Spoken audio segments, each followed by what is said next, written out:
뭐 정말 빛이 강렬하네요. 조명빨은 좀 잘 받고 있나요? 네. 감사합니다. 저예요. 사진을 조금만 길게 내리면 이렇게 다르게 보입니다. 못 알아보실까봐 안경 쓰고 하는데 비슷하죠? 정말 이렇게 볼게요. 너무 감사합니다. 예, 제가 설마 첫 번째일까 했습니다. 첫 번째 제 이름이 올라가 있더라고요. 그 사이트에요. 와우, 진짜 첫 번째더라고요. 네. 첫 번째다 보니까 조금 더 부담스럽기도 하고 또 어떻게 말을 할 수 있을까 좀 걱정이 되는데 그래도 많이 호응해 주시고 지지해 주신다면 제가 잘할 수 있을 것 같은데 부탁드려도 될까요? 네. 감사합니다. 네. 저는 일단 제 소개부터 하겠습니다. 아까 영국을 말씀하셨는데 사실 영국에 한 번도 가본 적이 없습니다. 그래서 저는 정영주일 뿐입니다. 저는 작년까지요, 일반 고객센터 사내 강사로 근무를 하다가 작년에 홀로서기를 시작을 했습니다. 일할 때 실제 제 자리였어요. 중요한 것은 시계입니다. 네. 업무가 너무너무 많았거든요. 그래서 뭐 연애 직장인이 거의 비슷하겠지만 아침 일찍 출근하고 저녁 늦게 퇴근하고 심지어는 주말까지 반납하고 그런 생활을 몇 년 동안 했거든요. 그러다 보니까 제대로 쉬어본 적이 없었어요. 그런 제가 집에 가고 싶다라고 생각을 하던 어느 날 진짜로 이제 진짜 집에 가야겠다라고 생각하고 회사를 그만두게 됐습니다. 회사를 그만두고 여러분이라면 몇 년 동안 고생하면서 다녔던 회사를 그만두고 그 다음에 가장 먼저 뭘 하고 싶으십니까? 맞습니다. 눈치가 있으시네요. 좋습니다. 네, 저도 같은 생각을 했습니다. 왜 그거 있죠? 저에게 주는 상. 고생했으니까 상 하나 주자. 그러고 정말 무턱대고 여행 한번 제대로 해본 적이 없는 제가 유럽 여행을 계획했습니다. 그리고 이렇게 떠나자 하고 떠났습니다. 여기까지는 굉장히 괜찮아 보이죠? 실상은 좀 다릅니다. 열고 들어가 봐야 되거든요. 사실 실상은요, 월요일에 회사에 사표를 냈고요. 그러니까 인수인계를 마쳤고 수요일에 독일행 비행기에 몸을 실었습니다. 아무런 계획도 없었고요. 무슨 배짱인지 모르겠어요. 근데 다만 그때까지만 해도 저는 제가 되게 멋있는 줄 알았습니다. 그렇지 않나요? 그런데 공항에 내리면서부터 시작이 됐습니다. 무슨 고생이죠? 해보셨나봐요. 개고생. 시작됐습니다. 드디어. 지도도 제대로 못 보고요. 참고로 제가 오늘 지금 여기 을지로 입구역에서 내려가지고 여기까지 오는데 자그마치 40분이 걸렸습니다. 이렇게 길을 헤매는 제가 혼자서 여행을 다녔습니다. 중요한 건 말도 통하지 않습니다. 저 영어 잘 못하거든요. 이런 제가 이제 여행을 하다 보니까 정말 말 그대로 개고생이 시작이 됩니다. 누가 그랬던가요? 바디랭귀지가 다 통한다고. 안 통해요. 믿으시면 안 돼요, 그런 거는. 네, 그런 제가 이제 여행을 시작하고 개고생을 하면서 나타난 현상이 있었습니다. 말로 먹고 살던 제가요, 입을 닫기 시작합니다. 왜? 아무도 안 들어주니까. 말을 못하니까. 그러니까 자연스럽게 생각이 많아지더라고요. 이런저런 생각을 하다가 한 가지 하는 생각이요. 인생하고 여행하고 참 많이 닮아있다라는 생각을 하게 됐습니다. 그래서 오늘 여러분과 함께 나누고 싶은 얘기가 바로 이 인생과 여행의 공통점, 그 중에서도 인생과 여행의 목적지에 대한 얘기를 잠깐 해볼까 합니다. 인생의 목적지, 꿈이나 비전이 될 수 있을 것 같습니다. 혹시 있으신 분이 더 많으실 것 같은데요. 있으신 분이 있으신가요? 네, 보통은 이때 손을 잘 들지 않습니다. 들면 시킬까봐. 그쵸? 없다. 혹시 손 한번 부탁드려도 될까요? 마찬가지로 들지 않습니다. 없어 보일까봐. 알고 있습니다.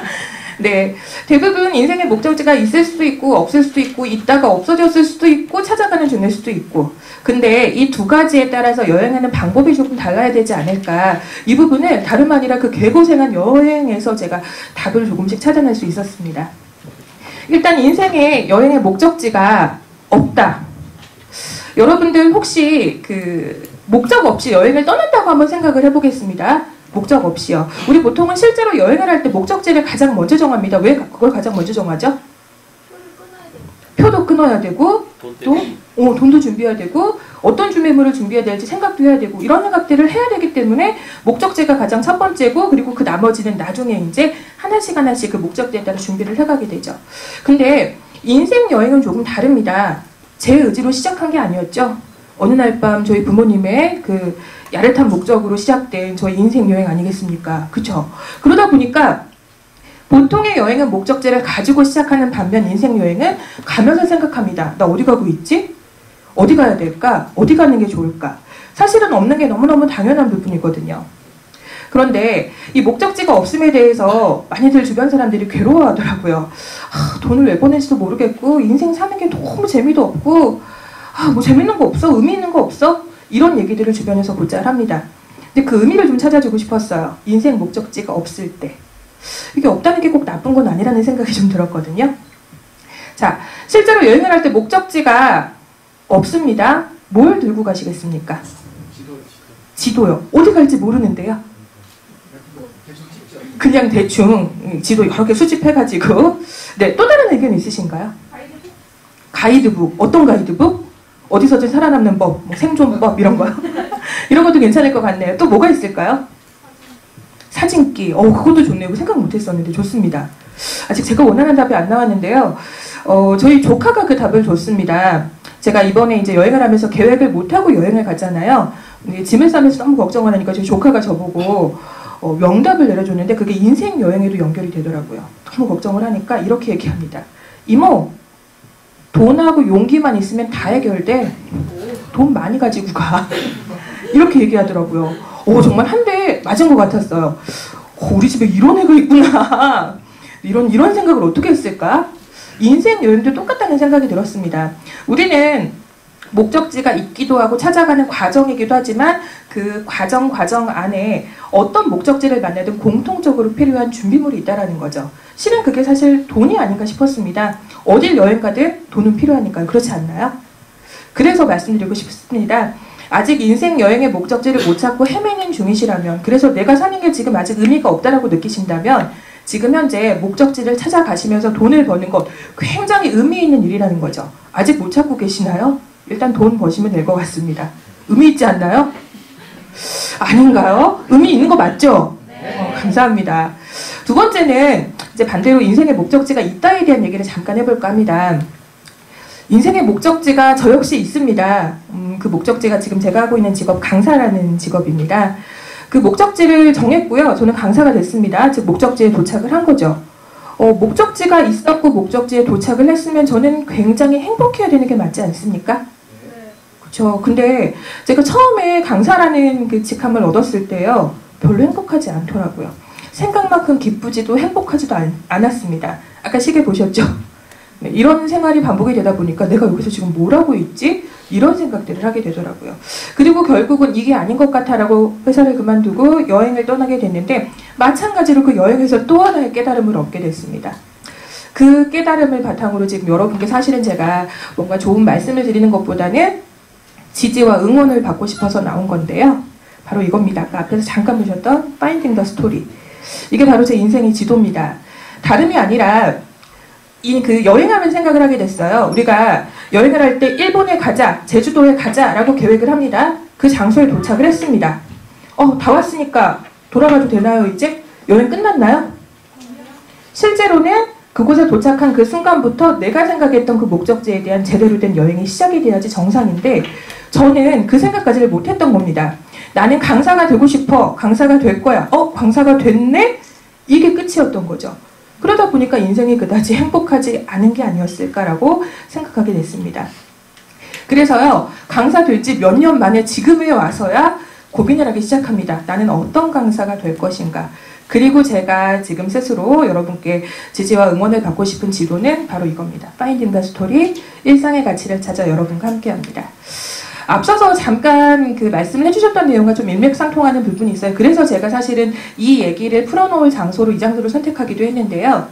저 역시 좋은 강사가 되고 싶어서 좋은 강의를 들으러 많이 다녔습니다. 근데 묘하게 그 강의를 들으면서 듣는 동안에는 대단하다, 멋지다, 나도 저렇게 할 수 있을까라고 생각을 하지만 돌아서서 나오면 왜 그 자기 방어의식이 발동하는 것 같아요. 그래도 저 사람은 뭔가 있었으니까 저렇게 했지. 그래도 저 사람은 뭔가 있었으니까 바닥을 치고 올라올 수 있었던 거지. 뭔가 특별한 게 있는 거야. 그리고 저는 어떻게 생각하죠? 나는 아직 특별한 게 없는 나로서는, 특별한 게 왠지 없을 것 같은 나로서는 묘하게 박탈감도 생기고요. 묘하게 이질감도 생기고요. 이런 강의를 나는 해야 할까? 생각이 들었습니다. 그리고 고민을 했죠. 나는 어떤 사람인가? 객관적인 기준 혹은 뭐 평균적인 기준에 맞춰서 볼 때 저는 저를 아주 객관적으로 평가를 하기 시작했습니다. 저는 보통 이하입니다. 이 보통 이하라는 게 나쁜 뜻은 아닙니다. 제가 자라온 환경에서 저희 집이 그렇게 유복한 것도 아니었고요. 제가 가진 스펙이 굉장히 좋은 것도 아닙니다. 뭐 제가 가진 외모가 뛰어난 것도 아니고 심지어는 강사로서 길을 그렇게 못 찾습니다. 엄청 힘들어요. 길 찾고 다니느라고. 이런 제가 보통 이하인 제가 나가서 무슨 얘기를 해야 될까 고민을 했습니다. 근데 저 같은 사람이 생각보다 참 많다라는 생각이 들더라고요.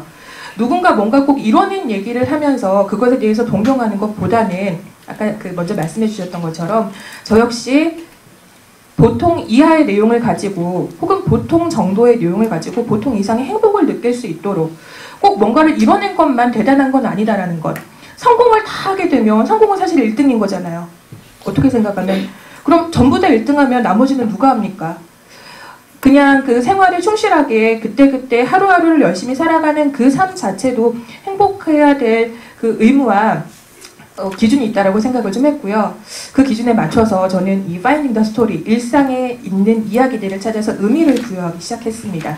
그게 바로 제가 요즘에 추구하는 저의 강의, 일상의 가치를 찾아 여러분과 함께하는 내용으로 좀 찾아뵈려고 노력을 하고 있는 중이에요. 그래서 제가 어떻게 하면 일상의 가치를 찾아 여러분과 함께 이야기를 잘 할 수 있을지 사실은 굉장한 지지를 받고 싶어서 이 자리에 나왔는데 부탁드려도 될까요? 네. 네, 저는 이렇게 얘기합니다. 저는 보통 이하가 맞습니다. 하지만 보통 정도의 강의를 하면서요. 들으시는 분들께는 보통 이상의 행복을 드리고 싶은 강사 정영주였습니다. 감사합니다.